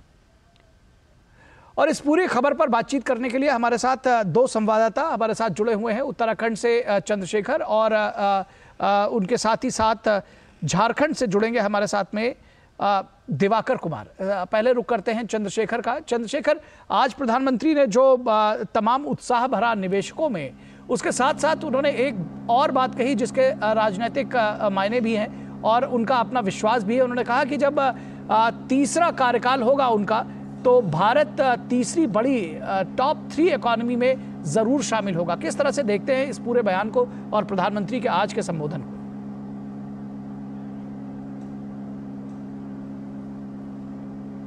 देखिए, माहौल इस प्रकार का था क्योंकि 5000 से ज़्यादा जो बिजनेस रिप्रेजेंटेटिव है वो यहाँ पर थे, उनको वो संबोधित कर रहे थे। और एक जो उत्तराखंड जिसका बड़े बेसब्री से इंतजार कर रहा था उस ग्लोबल इन्वेस्टर समिट का, एक ऐसा राज्य जो कि जहाँ पर पलायन एक बड़ी समस्या है, जहाँ पर रोजगार सृजन एक बड़ी समस्या थी और सिस्टमेटिक तरीके से एक सरकार आती है जो कि डबल इंजन की सरकार होती है और वो किस तरीके से एक प्लानिंग कर करके वाइब्रेंट गुजरात की तर्ज पर उत्तराखंड पर एक तरीके से ग्लोबल इन्वेस्टर समिट रखती है और उस मंच पर, उस वैश्विक मंच पर एक तरीके से वैश्विक मंच हो जाता है। उस वैश्विक मंच पर आकर के प्रधानमंत्री जैसे एक ग्लोबल लीडर आकर के अगर निवेशकों को एक उत्साह भरते हैं और कहते हैं कि ये सरकार जो है वो स्थिर सरकार चाहती है देश की जनता। उन्होंने इससे पहले ये कहा था कि स्थिर सरकार चाहती है जो आम जनता है, और वो इसी बात पर उन्होंने कहा कि अगर वो थर्ड टर्म पर जब आते हैं तो उस दौरान ये जो देश की इकोनॉमी है, जिसको हम तीसरी सबसे बड़ी इकोनॉमी बनाना चाहते हैं, और उस लक्ष्य को हम निश्चित तौर पर पूरा करेंगे। तो ये जो विश्वास जताने वाली बात है, उनकी जो उद्बोधन में जो एक विश्वास था, वो विश्वास कहीं ना कहीं इन लोगों तक पहुंचा है, निश्चित तौर पर पहुंचा है, क्योंकि उसके बाद हमारी बातचीत हुई है इन लोगों से, और ये तमाम इन्वेस्टर्स कहते हैं कि प्रधानमंत्री जो वाकई में जो कह रहे हैं वो करके उन्होंने दिखाया। उनका जो ट्रैक रिकॉर्ड जिस प्रकार से चलता है, वो ईज ऑफ डूइंग बिजनेस की जो बात करते हैं, तो ये चीज़ें हुई हैं। और वाइब्रेंट गुजरात की बात अगर हम इसको सीधा अगर हम जोड़ें उत्तराखंड से, तो यहाँ पर भी वो चीज़ें धरातल पे आएंगी। और ये हवाई चीज़ें इसलिए भी नहीं है निखिल, क्योंकि तकरीबन 3 लाख करोड़ का जो MOU साइन हुए हैं और लगातार अभी चल रहे हैं, B2B मीटिंग लगातार चल रही हैं, लेकिन 44,000 जो करोड़ हैं उसका निवेश ग्राउंड हो चुका है। ग्राउंड का मतलब ये होता है कि अब वो इन्वेस्ट होने के कगार पर है या फिर इन्वेस्टमेंट चल रहा है उसमें।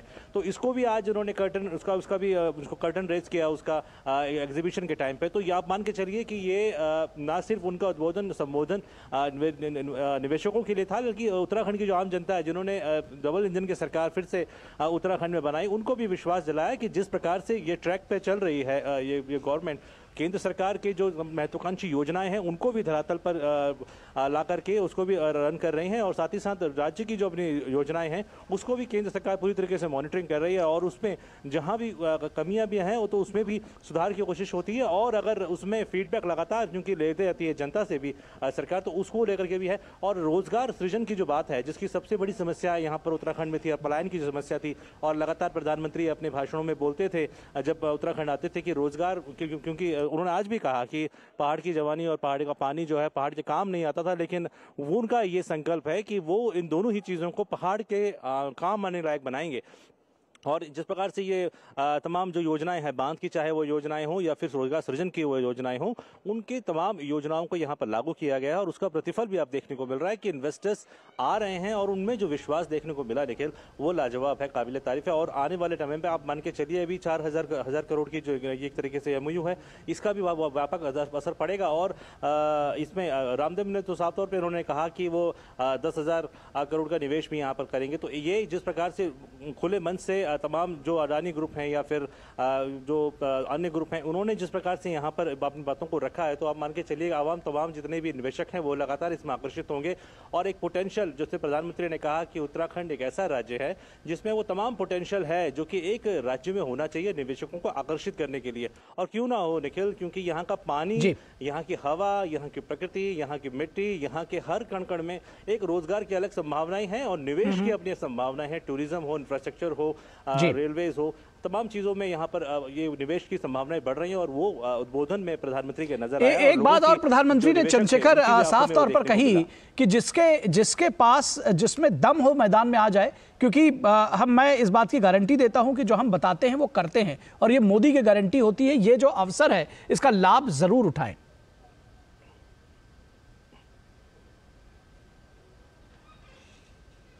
जी, इसी बात को अगर हम आगे बढ़ाएं तो जैसे मैंने कहा कि जब प्रधानमंत्री जी उनको बोल रहे थे, तो उसका कहने का मतलब यही था कि ये जो हमारा ट्रैक रहा है, जो हमने कहा है वो हमने किया है, और सबके साथ और सबके विश्वास पर ये सरकार लगातार आगे बढ़ रही है, और सबको साथ लेकर के जिस प्रकार से बढ़ रही है, उसमें जो प्रॉब्लम यह है कि ईज ऑफ डूइंग बिजनेस को लेकर के लगातार हर एक निवेशक होगा जो पैसा लगाएगा, आप और हम भी हो निखिल, तो हम 10 बार सोचते हैं किसी चीज़ को खर्च करने के लिए।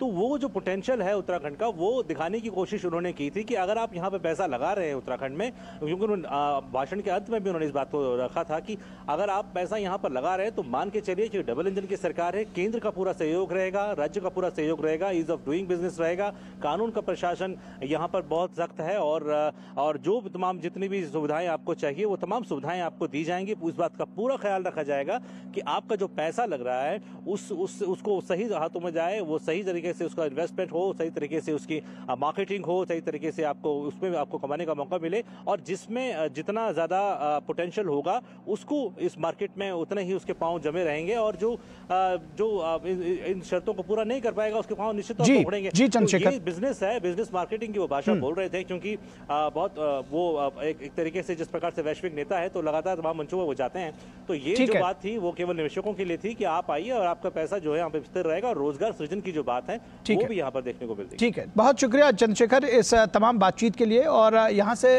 रुक करेंगे झारखंड का, जहां हमारे संवाददाता दिवाकर कुमार हमारे साथ फोन लाइन पर जुड़े हुए हैं। दिवाकर, प्रधानमंत्री ने जो धीरज साहू के ठिकानों से जो 200 करोड़ रुपए बताए जा रहे हैं कि 9 अलमारियों में से नोट बरामद किए गए हैं, सीधा उन्होंने सोशल मीडिया के जरिए प्रधानमंत्री ने कांग्रेस के भ्रष्टाचार पर करारा हमला किया है। किस तरह से देखते हैं आप इस पूरे मामले को, और क्या रिएक्शन झारखंड में और वहां के लोगों के बीच में, आम लोगों के बीच में है इस पूरे प्रकरण को लेकर के?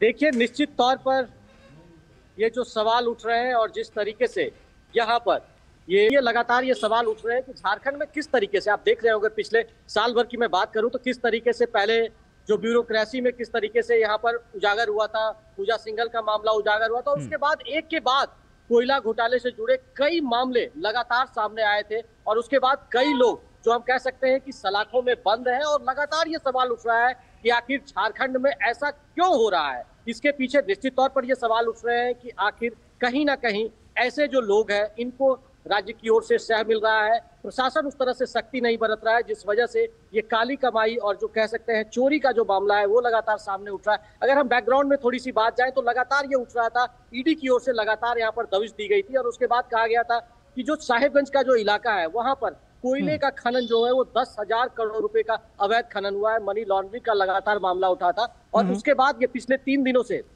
आज तीसरा दिन है जब जो कांग्रेस के सांसद है, राज्यसभा सांसद है धीरज साहू, वो 3 बार से सांसद रहे, और लगातार इसके बाद जब ये पिछले 3 दिनों से जब उनके घर पर आईटी की रेड चल रही थी, तो कल यहाँ पर जो हम कह सकते हैं बेतहाशा जो नकदी मिली है, उसके बाद उसे कहा जा रहा है कि करीब 3 दर्जन से अधिक अलमीरा में ये नकदी भरकर रखा गया था, और कल शाम से इसकी गिनती शुरू हुई है। आज अभी गिनती पूरी नहीं हुई है, और जो हमारे सूत्र बता रहे हैं कि उसके मुताबिक अभी ये गिनती का काम अगले 2-3 दिनों तक चलने वाला है। तो आप समझ सकते हैं कि ये कितनी बड़ी राशि हो सकती है, और कहा जा रहा है कि जो लीगल तरीके से इतनी बड़ी जो राशि पकड़ाई है वो देश की सबसे बड़ी राशि ये हो सकती है। तो आप समझ सकते हैं कि किस तरीके से झारखंड में, और इनका जो कारोबार है वो जो कह सकते हैं वो शराब से जुड़ा हुआ है, और ये बॉटलिंग का काम इनके द्वारा होता है। और इनके कल परसों से ही इनके 3 ठिकानों पर आईटी की रेड चल रही थी। वो रांची का ठिकाना था, साथ ही साथ लोहरदगा जहां के ये रहने वाले हैं, और साथ ही साथ उड़ीसा में इनके जो कई जगह जो ठिकाने हैं वहां पर भी ये छापेमारी हुई थी। तो लगातार ये सवाल उठ रहा है कि आखिर इतनी बड़ी रकम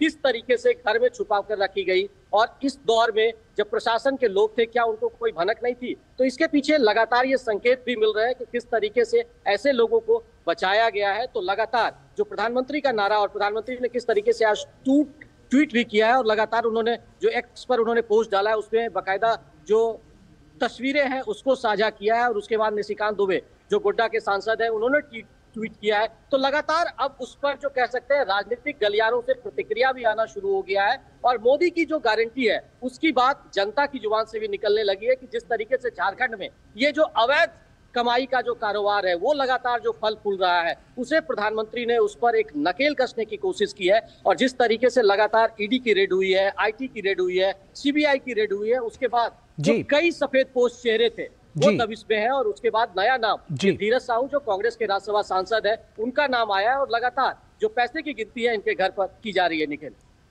जी, निश्चित तौर पर तो बहुत शुक्रिया इस तमाम बातचीत और जानकारी के लिए। और एक बार फिर से हम प्रधानमंत्री के उस वक्तव्य को उस सोशल मीडिया के जरिए जो उन्होंने दिया उसको भी बताते हैं। सोशल मीडिया के जरिए प्रधानमंत्री ने लिखा कि पीएम मोदी ने कांग्रेस सांसद धीरज साहू को कांग्रेस का भ्रष्टाचार बताया। उन्होंने सोशल मीडिया एक्स पर पीएम मोदी ने कांग्रेस पर के भ्रष्टाचार पर दरअसल करारा हमला किया। और प्रधानमंत्री ने सोशल मीडिया एक्स पर एक अखबार की कटिंग भी साझा की, और ये एक अखबार में जो इस भ्रष्टाचार से जुड़ी हुई खबर थी जिस पर फोटो भी थी उसको प्रधानमंत्री ने साझा किया। और पीएम ने लिखा कि देशवासी इन नोटों के ढेर को देखें और फिर इन नेताओं के ईमानदार भाषणों को सुने। ईमानदार एफॉस्टफी में है, जनता से जो लूटा है उसकी पाई वसूली जाएगी, ये मोदी की गारंटी है।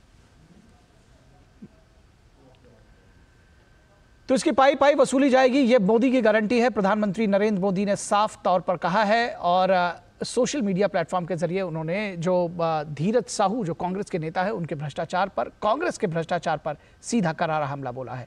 फिलहाल बात करेंगे कि किस तरह से बदल रहा है कश्मीर और धारा 370 हटने के बाद क्या कुछ बदला है पिछले कुछ वर्षों में कश्मीर में। लेकिन रुकेंगे एक छोटे से ब्रेक के लिए, कहीं मत जाइएगा, जल्द हाजिर होंगे। मोदी सरकार की गारंटी, भारत होगा गरीबी मुक्त। 5 सालों में 13 करोड़ 50 लाख लोगों को गरीबी से बाहर निकाला। हमारा संकल्प विकसित भारत। तुम्हें पता है इन्वेस्टर्स के लिए कि इन्वेस्टर प्रोटेक्शन फंड होता है IPF, लेकिन अगर तुम्हारा ट्रेड एक्सचेंज पर एग्जीक्यूट नहीं हुआ या फिर कोई गारंटीड रिटर्न्स वाली स्कीम है तो ये IPF आपकी मदद नहीं कर सकता है। और अगर आपका ब्रोकर ही डिफॉल्टर बन जाए तो फिर IPF आपको कॉम्पेंसेशन दिला सकता है। कहां से सीखा? NSE की साइट पर। सोचकर समझकर इन्वेस्ट कर। स्वागत है आपका ब्रेक के बाद। और कितना बदला है जम्मू कश्मीर, खास तौर पर धारा 370 हटने के बाद से, इस पर हम चर्चा विस्तार से करेंगे। संसद के शीतकालीन सत्र में लोकसभा ने जम्मू कश्मीर से जुड़े 2 बिल्स को पास कर दिया है। अब राज्यसभा में इस पर चर्चा होनी है। बिल पर चर्चा में भाग लेते हुए गृह मंत्री अमित शाह ने कहा था कि जो लोग पूछते हैं कि आर्टिकल 370 हटने के बाद क्या बदलाव हुआ है, उन्हें जमीन पर बदली फिजा का अवलोकन करना चाहिए। अमित शाह ने कहा था कि मौजूदा विधेयक उन लोगों को न्याय दिलाने और उनका अधिकार दिलाने से संबंधित है जिनके साथ अन्याय हुआ है, जिनकी उपेक्षा की गई है। भारत के संविधान की मूल भावना है वंचितों को आगे लाना, उन्हें सम्मानपूर्वक जीने का अधिकार देना। जो काम 70 वर्षों में नहीं हुआ वो आर्टिकल 370 हटने के बाद हुआ, ये अमित शाह ने कहा। पहली बार ST वर्ग के लिए 9 सीटें आरक्षित की गई हैं। पहले जम्मू रीजन में 37 सीटें थी, अब 43 सीटें हो गई हैं। तो 6 सीटें बढ़ी है यहां पर। और कश्मीर में भी 1 सीट बढ़ाकर 47 हो गई है। और POK के लिए 24 सीटें आरक्षित हैं। तो POK के लिए भी 24 सीटें आरक्षित है। आतंकवाद और अलगाववाद के कारण कश्मीर के मूल निवासी पंडितों को अपने ही देश में विस्थापित की जिंदगी जीनी पड़ी है। लगभग 47,000 कश्मीरी पंडित परिवार वादी से पलायन करने को मजबूर हुए।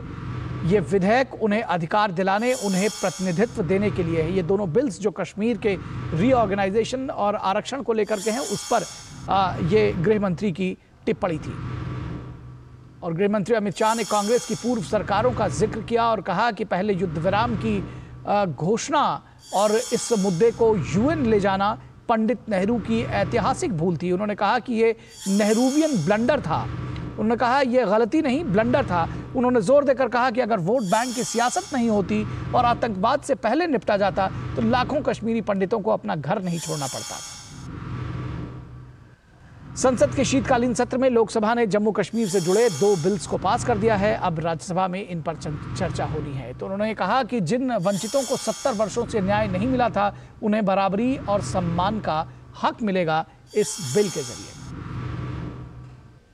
और एक कार्यक्रम में आज गृह मंत्री अमित शाह ने क्या कुछ कहा, इससे जुड़े हुए एक मुद्दे पर आइए वो भी सुनते हैं। मैं इसलिए बताता हूं आपको कि किस बेस पर आपको आगे बढ़ना है, वो आपके ध्यान पर रहे। कश्मीर, वामपंथी उग्रवाद और नॉर्थ ईस्ट, ये तीनों 10 साल पहले हॉटस्पॉट थे। धारा 370 हट चुकी है। आज लाल चौक पर तिरंगा फहराते हुए आपको कोई नहीं रोक सकता, कोई संघर्ष करने की। नॉर्थ ईस्ट के ज्यादातर उग्रवादी संगठन अपने हथियार डाल चुके हैं और वामपंथी उग्रवाद अंतिम सांसें गिन रहा है। तीनों हॉटस्पॉट में हिंसा में करीब करीब 70% की कटौती करने का काम आज नरेंद्र मोदी सरकार ने किया है। और इस पूरी खबर पर बातचीत करने के लिए हमारे साथ हमारे कंसल्टिंग एडिटर विनोद मिश्रा मौजूद हैं, उनसे सीधा जुड़ेंगे। विनोद जी, आपने देखा कि बहुत सारे सवाल उठाए जा रहे थे कांग्रेस की तरफ से कि आखिर क्या कुछ बदलेगा और क्या कुछ बदला है 370 के बाद से, और इन दोनों बिल्स के बाद से क्या कुछ बदलाव आएगा। किस तरह से आप इसको रेखांकित करेंगे, कैसे बताएंगे कि क्या कुछ बदलाव जो आया है वो कैसे, जो विकास की गति है वो कैसे तीव्र हो सकेगी जम्मू कश्मीर में और खासतौर पर घाटी में? निखिल, आप इसको एक शानदार पहल मानिए कि कम से कम जो डेवलपमेंट एंड न्यूज़ है वो हम कभी मीडिया में और चैनलों में इस तरह से देखते नहीं हैं। और इसलिए हम जब कभी इस तरह के डेवलपमेंट का कहीं पे आपको लग रहा होगा कि एक बड़ा ट्रांसफॉर्मेशन हुआ है तो आपको खबर में नहीं मिलेगी, लेकिन खबर में वो तब आती है जब ये पूछा जाता है कि क्या बदलाव हुए हैं।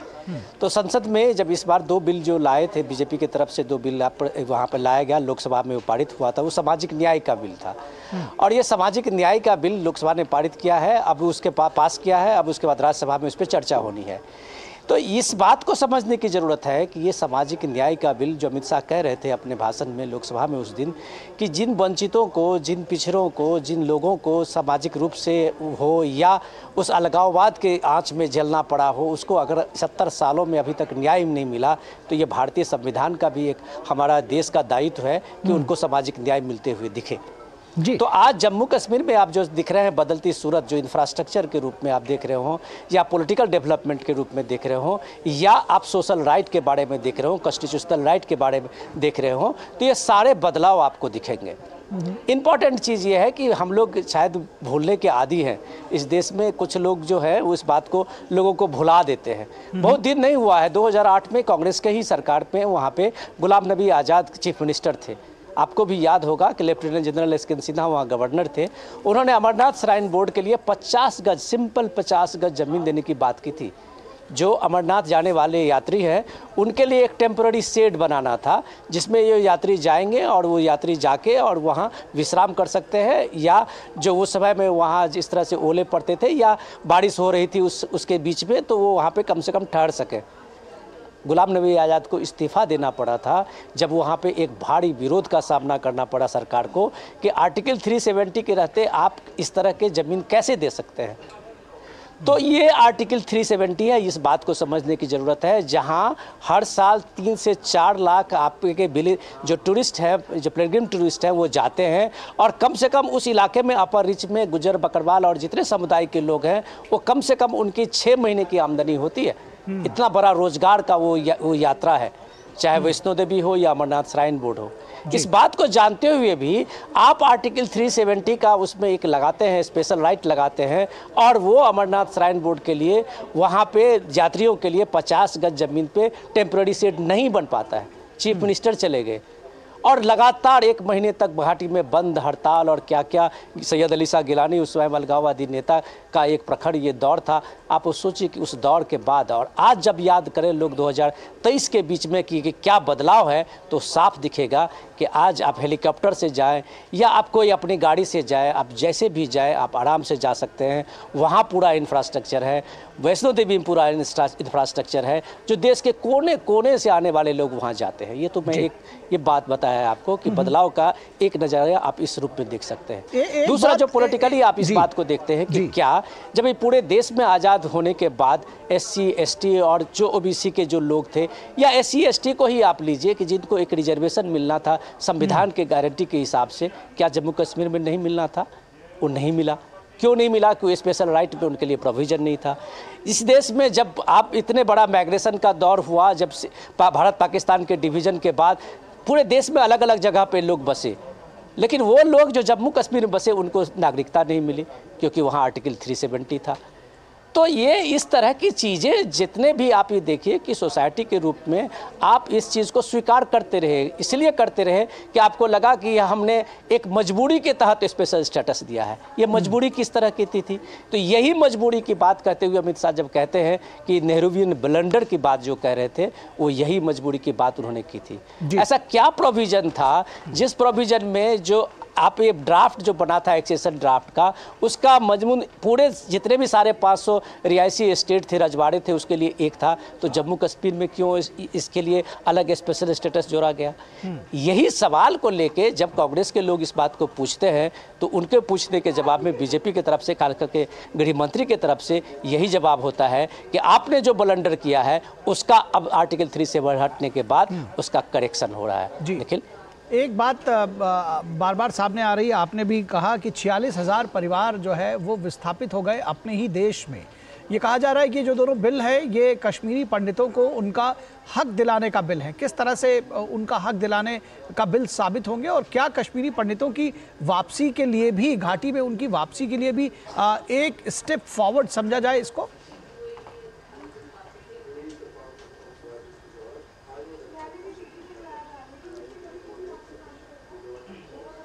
विनोद जी, आप हमको सुन पा रहे हैं? लाइन कट गई है हमारी। मैं अपने पीसीआर से रिक्वेस्ट करूंगा कि एक बार विनोद जी की फ़ोन लाइन शायद कट गई है, एक बार उनको फिर से जोड़ने की कोशिश करें। लेकिन फिलहाल मैं बताऊं कि जिस तरह से विनोद मिश्रा से शायद हमारा संपर्क दोबारा हो गया। विनोद जी, आप हमको सुन पा रहे हैं? फिलहाल यहाँ रुकेंगे एक ब्रेक के लिए और इस ब्रेक के दौरान दोबारा जोड़ने की कोशिश करेंगे विनोद मिश्रा को और वापस लौटेंगे इस खबर पर। रुकेंगे एक ब्रेक के लिए। अब क्या देख रहे हो पापा? तुम कहते हो ना कि स्टॉक मार्केट में बहुत सोच समझकर इन्वेस्ट करना चाहिए, बस थोड़ा सा ज्ञान ले रहा हूँ। किससे? हर एक स्टॉक्स एक्सपर्ट है, मस्त एजुकेशनल वीडियोस बनाता है और अच्छी इन्वेस्टमेंट की टिप्स भी देता है। पापा, इन वीडियोस पे ना जाएं, अपना रिसर्च खुद करें या सेबी रजिस्टर्ड इन्वेस्टमेंट एडवाइजर से संपर्क करें। एजुकेशन के नाम पर कुछ इन्फ्लुएंसर्स अक्सर इन्वेस्टर को मिसगाइड करते हैं, नुकसान आपका होगा।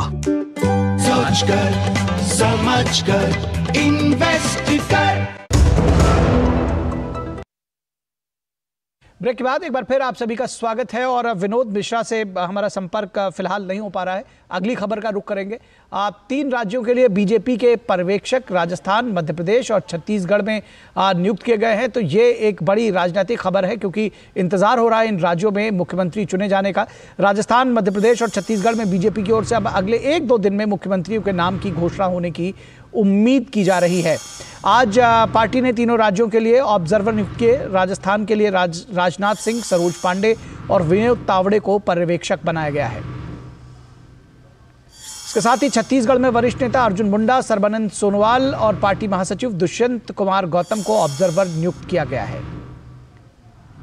तो अगर मध्य प्रदेश की बात करें तो बीजेपी ने बैठक से पहले वरिष्ठ नेता मनोहर लाल खट्टर, डॉक्टर के लक्ष्मण और पार्टी की राष्ट्रीय सचिव आशा लाकड़ा को पर्यवेक्षक बनाया है। ये मध्य प्रदेश के लिए है।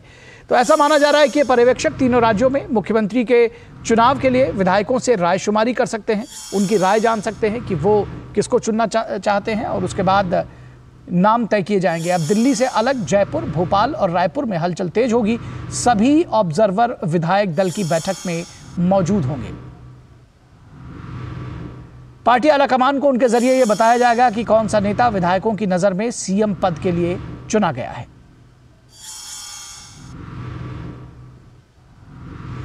तीनों राज्यों में बीजेपी ने पीएम मोदी के चेहरे पर चुनाव लड़ा और बड़ी जीत हासिल की। अब तीनों राज्यों में मुख्यमंत्री पद के लिए विधायकों से रायशुमारी की जा रही है।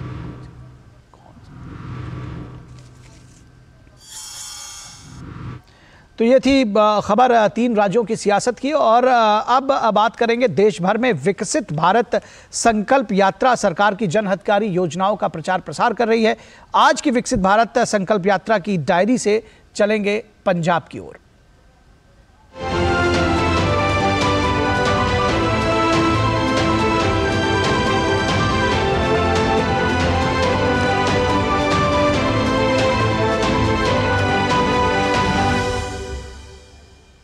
ये बदले भारत की कहानी है। ये विकसित भारत की यात्रा है। ये केंद्रीय योजनाओं के लाभार्थियों की कहानी है। समाज के अंतिम पायदान पर खड़े लोगों की ये उम्मीदों की कहानी है। देश के 2.5 लाख ग्राम पंचायतों और 15,000 शहरी इलाकों में विकसित भारत संकल्प यात्रा मोदी की गारंटी वाली योजनाओं को जन जन तक पहुंचाने का संकल्प है। कितना बदला है भारत, कैसी बदली है तस्वीर और आम लोगों की जिंदगी। मेरी कहानी मेरी ज़बानी। घर मिला सी बहुत बढ़िया। मैं हिम्मत हार चुकी थी, मेरा कोई सहारा नहीं था। ऐसे में घर मिला तो बहुत बढ़िया लगा। सरकार ने मुझे खड़े होने का अवसर दिया। मैं अकेली हूँ, मुझे बहुत कम समय में ही घर मिल गया। आज मेरे घर में एक कमरा, एक बाथरूम और एक रसोई है, जब कोई दिक्कत नहीं है। मैं बहुत ही खुश हूँ। मुझे घर दिलाने के लिए पीएम मोदी जी का बहुत बहुत धन्यवाद। मेरे पूरे परिवार को आयुष्मान कार्ड से बहुत फ़ायदा मिला। मेरी बहू का प्रसव इसी कार्ड से फ्री में हुआ। मेरे बेटे की चंडीगढ़ में आयुष्मान कार्ड से निःशुल्क इलाज हुआ। सरकार को इस महत्वाकांक्षी कार्ड का लाभ देने के लिए बहुत बहुत बधाई। लाभ मिला। मेरा नाम मनप्रीत कौर है और मैं भटिंडा की रहने वाली हूँ। जब मैं पहली बार गर्भवती हुई तो मोदी सरकार की योजना से मुझे 5,000 का फ़ायदा मिला। बहुत धन्यवाद। मेरी कहानी मेरी ज़बानी। मेरा नाम आशा है और मैं लांड्रा गांव की रहने वाली हूँ। मेरी पीत की थैली में पथरी थी। जब कमल अस्पताल के डॉक्टरों से मिली तो पता चला कि आयुष्मान कार्ड से इलाज फ्री होगा। फिर मैंने आयुष्मान कार्ड से बिना एक पैसा खर्च किए निःशुल्क इलाज कराया। मेरा कहना है कि सभी लोग आयुष्मान कार्ड बनाएं और लाभ उठाएं।